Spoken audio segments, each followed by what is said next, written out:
Ma'am report आ गई। ठीक बा, तू जा।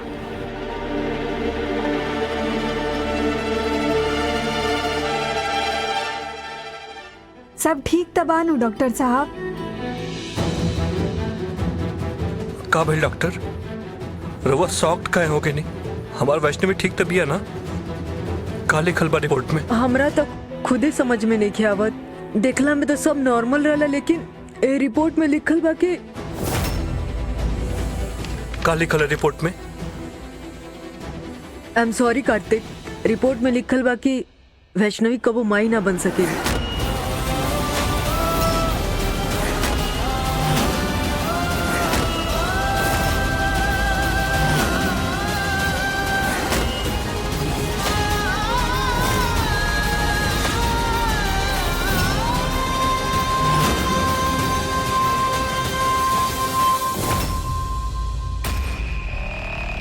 हम तारा से तहार सबसे प्रिय वस्तु ले ले बानी वैष्णवी। बधाई हो सृष्टि। ई खाली तारा जीवन के ना बल्कि संपूर्ण ब्रह्मांड के सबसे बड़ा व्यंग होखे वाला बा। ममता के मूरत कही जाए वाला छठी मैया के बिटिया अब स्वयं ही गर्भ धारण करके ममता के अनुभव नहीं कर सकत।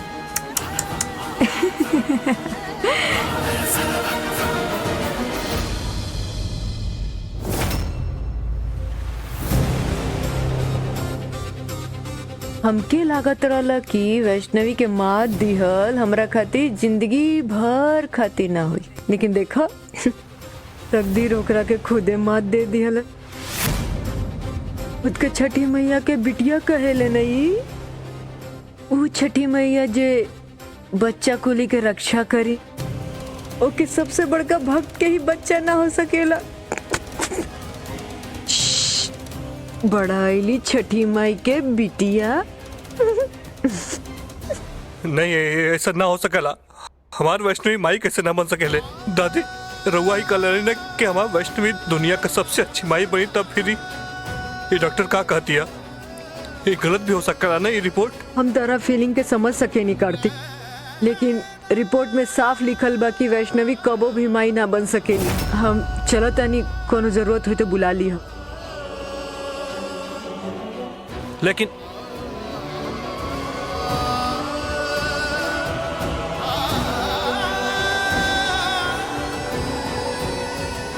वैष्णवी के ये सब पता चलल तो जीते जी मर जाइए। जी ना पहिए बड़ी मलकिन। तो फिर वैष्णवी के केहू कुछो ना बताई। वो पहले से ही बहुत टूटल बाड़ी। इस सुनियन तो बर्दाश्त ना कर पाइयन, यही से केहू कुछो ना बताई।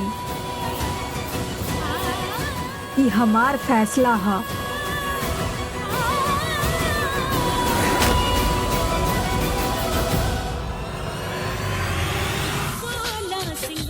दादी ये रसम, ये कुल खुशी हमने के आगन कबो ना पाई। ये आशीर्वाद खातिर वैष्णवी कबो भी आपन आंचल ना फैला पाई। अपने गोद में उन्हें से जान के कबो खिला ना पाई। दादी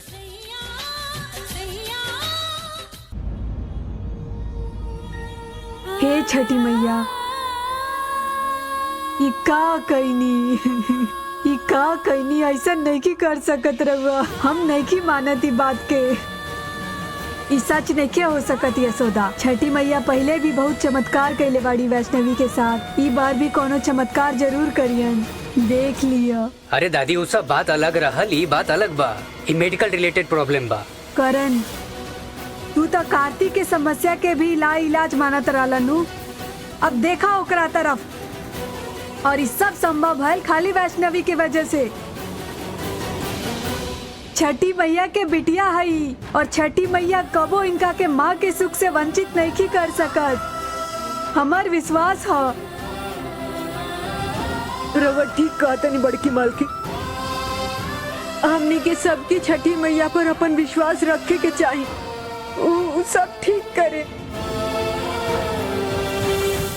मम्मी जी, वैष्णवी के नीचा दिखावे के इतना अच्छा मौका मिल रहा, ऐसे कैसे जाए दे? अरे छोड़ा, ये बोलल ह कि जाए देम जा, लेकिन हर चीज के न बहुरिया सही वक्त होला, त तनी सही वक्त के इंतजार कर ला। हैं? जी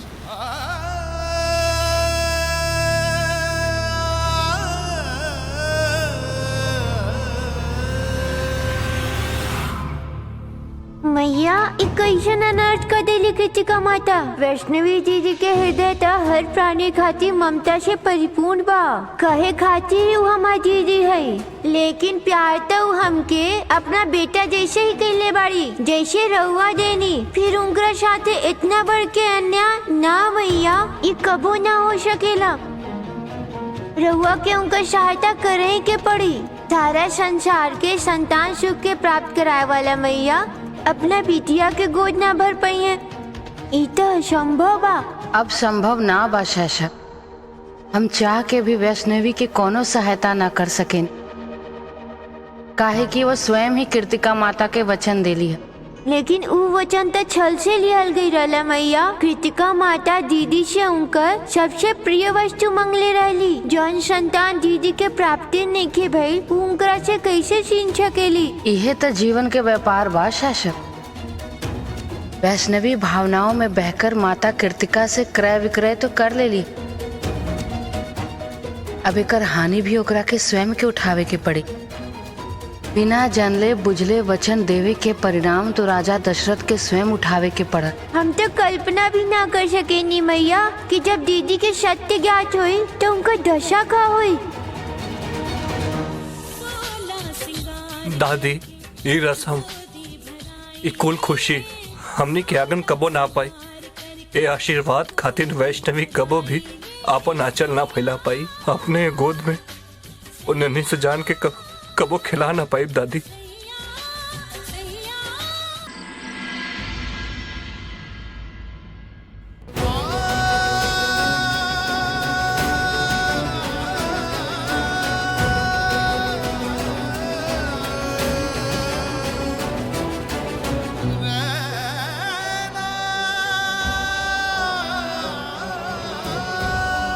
I am sorry Kartik, Vaishnavi कबो माई ना बन सकेली।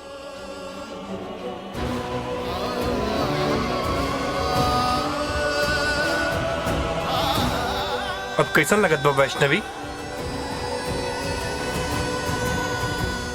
हम ठीक बानी कार्तिक। ना वैष्णवी, लेटल रह। डॉक्टर कहले बड़ा तो आराम का जरूरत बात, रेस्ट कर। आखिर तो हम ठीक बानी ना कार्तिक जी। हाँ तू बिल्कुल ठीक बाड़ू, लेकिन तबो तो के तनी और रेस्ट कर ला आराम से। तो पता बा, तू तो सबका जान ही निकाल दे रहलो। यशोदा मौसी और दादी करोड़ों के बुरा हाल हो रहल। आखिर वो हमार चिंता काहे करता रही कार्तिक जी? जब रउआ हमार साथ बानी तो हमार का बुरा हो सके? लेकिन हम तो तोके गिरे से ना बचा पाऊनी वैष्णवी। कार्तिक, वो बस एगो हादसा रहे, एकरा खातिर रउआ अपने आप के दोषी काहे मानता नहीं? और फिर हमरा तो खुदे समझ में नहीं खे आवत कि सब होइल कैसे। ऐसा लागल हमरा जैसे हमरा धक्का लागल और हम गिर गई। नहीं धक्का? ना वो हमार मतलब रहे कि शायद वहाँ कोई रहे ना, हम अपन ही गलती से गिरनी। पता ना का सोच के चलत रहनी है कि ध्यान ही न देनी है, देखनी भी ना, और अचानक गिर गई नहीं। आखिर फिर भी कार्तिक जी, हीरा और प्यार ही तो बा, जे हम इतना ऊपर से भी गिर के भी एकदम ठीक पानी। ऐसने तो होला ना कार्तिक, पति पत्नी के प्यार दोनों कहीं भी रहे एक दूसरा के रक्षा कर ही लेवेला।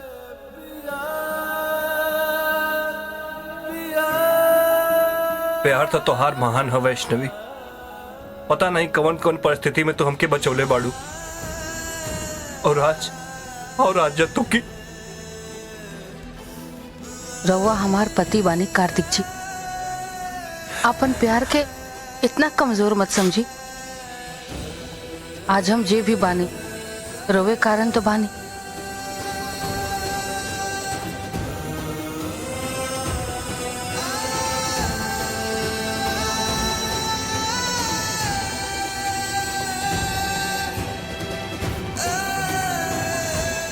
होल कार्तिक जी? रौर आंख में आंसू? सब ठीक तो बाना? हाँ हाँ सब ठीक बा, ऑफ कोर्स सब ठीक बा। ई कंबल पतला बना तो तोहे ठंड लगत है, हम तो के दूसरा कंबल देत बानी, राइट?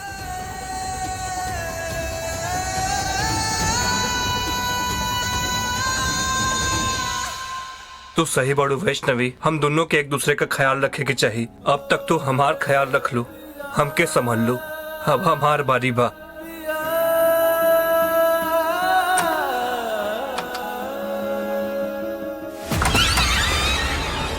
वो का बा कार्तिक जी?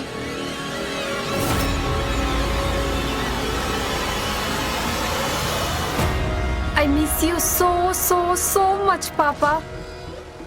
इतना लोग के बीच में हम रह के भी ना बहुत अकेले बानी, लेकिन ये अकेलापन ही हमरा के वैष्णवी से बदला लेवे खातिर मोटिवेट करेला। पापा, आज वैष्णवी भले ही बच गईली, लेकिन ज्यादा दिन नहीं बचल ओकरा लाइफ के। आई मिस यू पापा, I miss you so much, I love you, I miss you so much. जेकर हमार रला इंतजार, जेकरा खातिर दिल रहे बेकरार, ऊ घड़ी आ गईल आ गईल। अरे वाह, एक काम करो, वो घड़ी के साथ जा करके एंजॉय करो, हाँ? और हम क्या अपन काम करे दो। तू और तहारी लैपटॉप, हम त ओकरा के कॉल करेम जवना के वजह से हमरा ई एंजॉयमेंट मिलता। हाँ टीना टीना टीना टीना ई रहली टिंजी।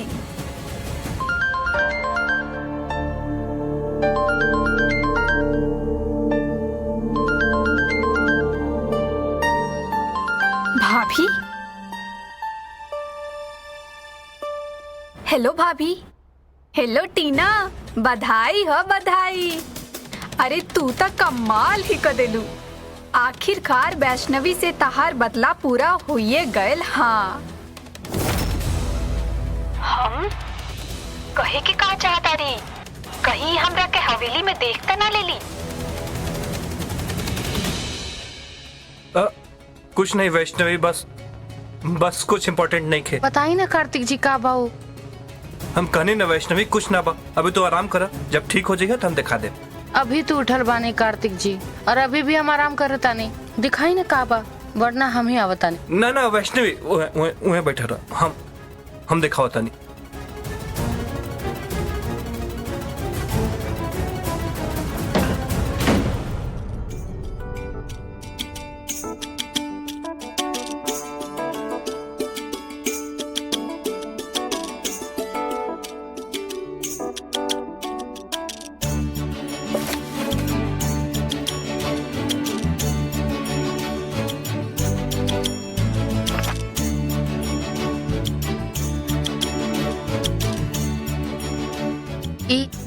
ई रवा बने ना कार्तिक जी?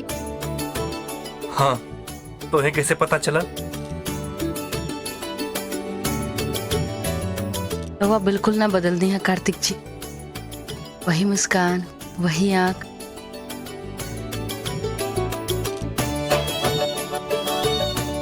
कार्तिक जी, आज जब दादी परिवार बढ़ावे के बात कहली हन, तो हमार मन में आयल कि हमार बच्चा कैसन हो।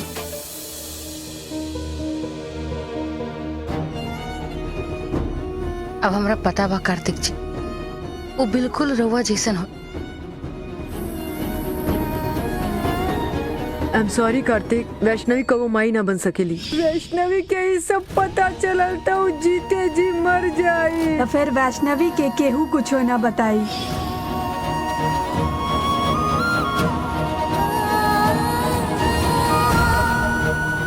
हम तो है इतना प्यार करा, इतना खुशी दे वैष्णवी कि तुम्हें कौनो कमी महसूस ना हुई।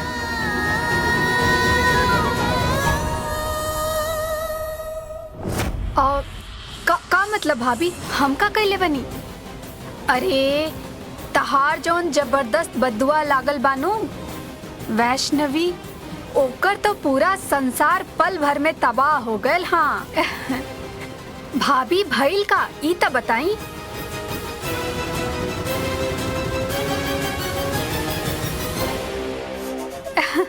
अब इक्का दुक्का तो हमें ही जानता नहीं। सोचा छठी मैया के बेटी वो भी बिना औलाद। हमार तो सारा मन्नत ही स्वीकार कर लेलन भगवान। हाँ अब वैष्णवी और ओके कार्तिक के रास्ता से हटे के बाद इस सब कुछ हमनी के होई। हमनी के बच्चा वच्चा के तो झंझटे नहीं के। अब भाभी हमरुआ के तनी देर बाद कॉल करता नहीं, इम्पोर्टेंट कॉल आवता। Bye by.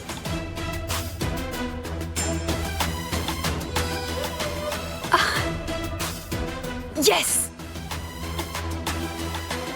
आज के ई द बेस्ट न्यूज हा।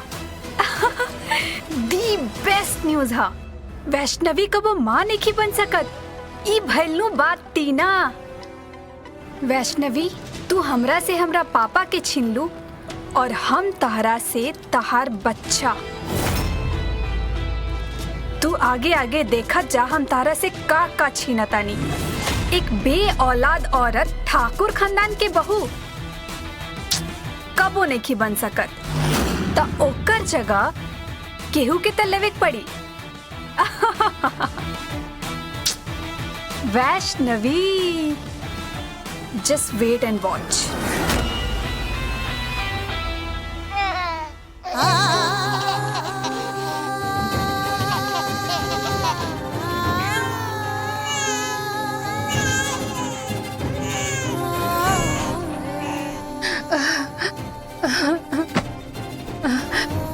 बेटा बेटा हम थक गईन बानी। बेटा कहाँ बड़ तू? अपन माई के पास आवा। कहाँ बड़ तू?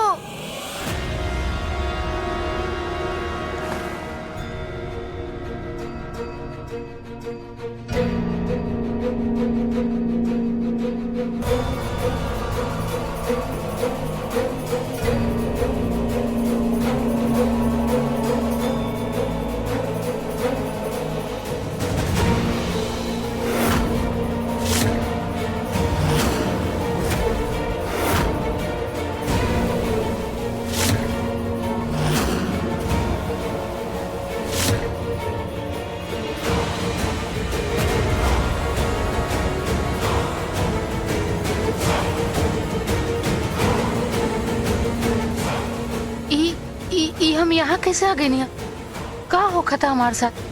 बार बार बच्चा से जुड़ल चीज दिखाई देवता और बार बार घूम फिर के हम यही कमरा में कैसे आ जाता? नहीं कैसे नहीं सारा बाई?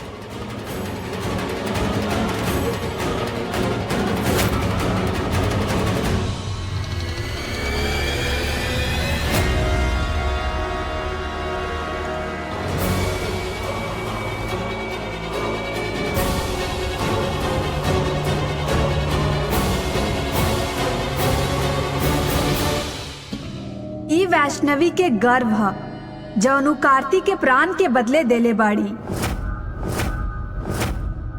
वैष्णवी के त भान भी ना हुई कि उनकर ये अमूल वस्तु यहाँ बा। किंतु यदि सृष्टि ई वैष्णवी के पुनः लौटा देली त उ ई कुकर्म कबो न करियन। काहे कि वैष्णवी ये स्वयं भेंट में देले बाड़ी। ओकरा नाते ई हमनी के उपनिधि भई। त सृष्टि अगर एकरा के हाथ भी लगवली तो ई चोरी कहलाई और उ ई कुकर्म कबो न करियन। अर्थात वैष्णवी के उनकर गर्व कबो वापस प्राप्त ना हुई।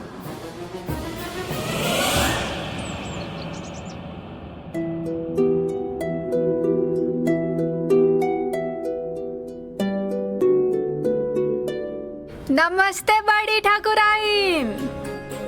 साधा, अरे वाह, बड़ी दिन के बाद आयल बाड़ू। आवा बैठा बैठा। अरे ना ना तनी जल्दी में बानी। आज हमरा पतो के गोद भराई बा, ओकरे नेवता देवे त आयल बानी हम। इली और आयम सबके उके साथ। और बेटा कैसन बाड़ू तू? हम ठीक बानी। रवा कैसन बानी? हमू ठीक बानी। सब में अभी वैष्णवी त ना यन्नू, काहे कि एकर आवल त अब सकुन होई नु। शारदा और असल में आज खातिर माफी चाहतानी। हमनी के घर में कोनो काम बा तो वो वजह से हमनी व्यस्त रहेम तो आ ना पाएम। इतना भी का जरूरी काम बा दादी, तब तो बाद में होखत रही। छठी मैया के कृपा से भाभी माई बने वाला बाड़ी, तब पड़ोसी धर्म तो हमनी के भी निभावे के चाहिए ना। शारदा काकी रवा चिंता मत करी, निश्चित रही, हम सब जरूर आए। और हाँ, तू ना तनी जल्दी आ जाइए बेटा। बड़ी ठकुराइन से सुन ले बानी कि छठी मैया के बड़ी कृपा बा तारा पर। अगर तू हमरा घर में रहबो नु तो बड़ी शुभ काम हुई। जैसन रवा कही, हम पहले ही आखिर और मदद कर दे। लागता छठ पूजा के बाद मैया के कृपा वैष्णवी से हटके ना हमरा पे आ गई बिया, सब शुभ शुभ हो जाता। आवतनी नमस्ते। उर्मिला जी, आयम जरूर। सब केहू आए, चला तानी। हाँ। जी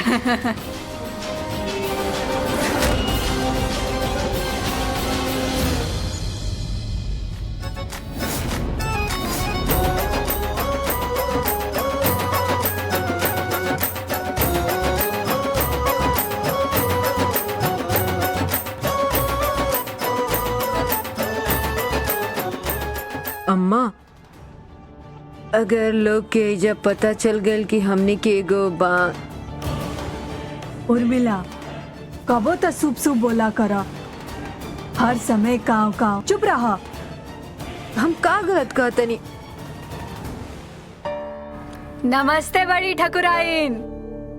आई। खुश रहा बेटा।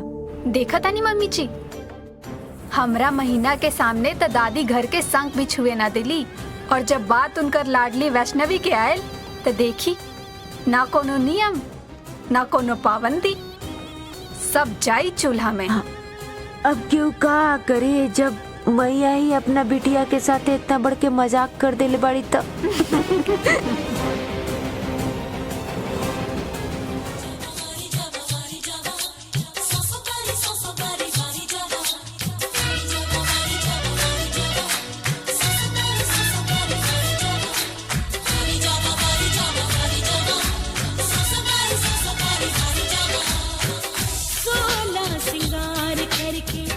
गोदी भराई ले, सोला सिंगार करके गोदी भराई ले। सैया सैया सैया सैया सैया से खेली बहुत अब छोटू को खिलाई ले। सोला सिंगार करके गोदी भराई ले, सोला सिंगार करके।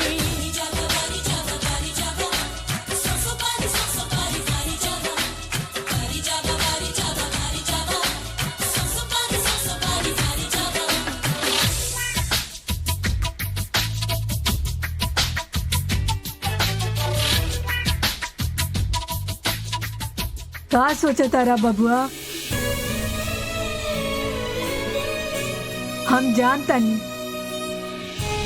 तारा दुख के बारे में, लेकिन हम का कर सकतानी? दादी, ये रसम, ये कुल खुशी हमरे आंगन कबो ना पाइन।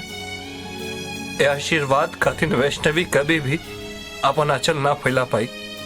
अपने गोद में वो नन्ही से जान के कबो कबो खिला ना पाई दादी।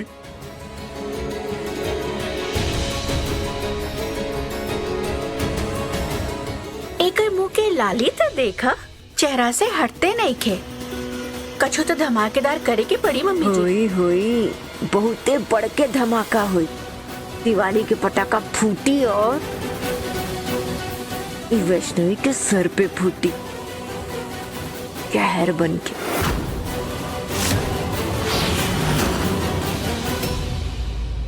दूर हो जा हमर बहू से, हाथ लगावे के हिम्मत मत करो ओकरा के।